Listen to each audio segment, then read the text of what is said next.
Nais kong tanggapin si Kristo. Amen. May isa, may dalawa, may tatlo, may apat, may lima. Sino pa po ba? Amen. Meron pa po ba may nais tumanggap kay Kristo? Amen. Ito na po ang ating pangalawang evangelism at nakakagalak ng puso ng marami ang nagpaunlak sa ating imbitasyon. At ngayon po ay pinangungunahan tayo ni Pastor Rani at maraming kaluluwa ang nagpahayag ng kanilang pananampalataya sa ating Panginoon. At pagkatapos ng preaching, tayo naman po ay naghanda ng kanila pong makakain. At ito po ang lahat ng ating bisita. At ngayon naman po ay ipamimigay na natin ang mga groceries at Bibles. At ito po ang lahat ng mga dumalo at nabigyan natin ng Biblia at ng mga grocery. At kung naging totoo sa kanilang mga puso ang kanilang pagtanggap sa ating Panginoong Jesucristo, ay higit pa sa groceries ang kanilang natanggap dahil hindi mababayaran ng salapi ang kaligtasan na regalo lamang ng Diyos. Ito na po muli ang bunga, mga kapatid ko, sa pananampalataya sa inyo pong mga sakripisyo, sa inyong pagpapagal, sa inyo pong pananalangin, sa pagtuwang,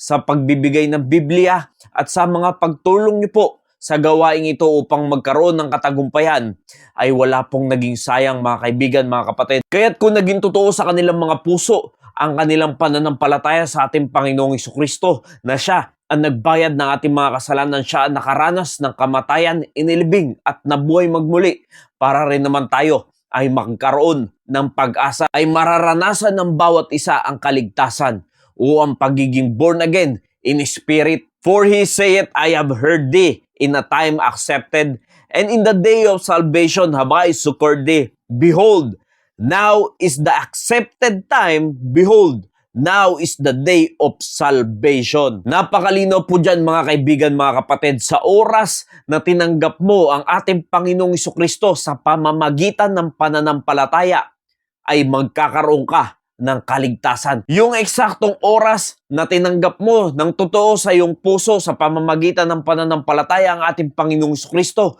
ay naranasan mo na ang kaligtasan. Kaya't kahit saang sekta o relihiyon ka man nabibilang, kahit linggo-linggo ka pang nagsisimba, kahit na nagbabasa ka na ng Biblia, hindi po yan ang katiyakan ng kaligtasan, dahil maliligtas lamang ang kaluluwa ng isang tao kung siya ay sasampalataya doon sa ginawa ng ating Panginoong Jesucristo, doon sa tinapos na niya na kaligtasan para sa atin, at hindi mo na kailangan gawin yan sa iyong sarili. Ang kailangan mo lang ay sampalatayanan ng ating Panginoong Jesucristo, dahil binayaran niya na, fully paid na ang lahat ng ating mga kasalanan kung sasampalataya ka lamang sa Kanya. Sa susunod naman po, mga kaibigan, mga kapatid, ay lilipat na tayo ng ibang bahay-sambahan at doon po tayo mag-evangelize. At sa mga tumutuwang po sa gawaing ito, upang tayo ay makapamili rin ng mga groceries, ako po ay nagpapasalamat sa ating Panginoon, dahil kayo po ay ginagawang kasangkapan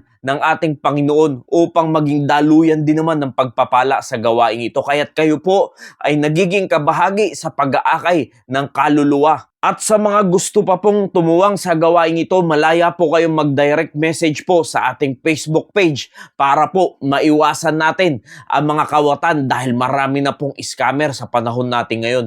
Nawa, naging pagpapala po ang mensaheng ito. Maraming salamat po, and God bless you all.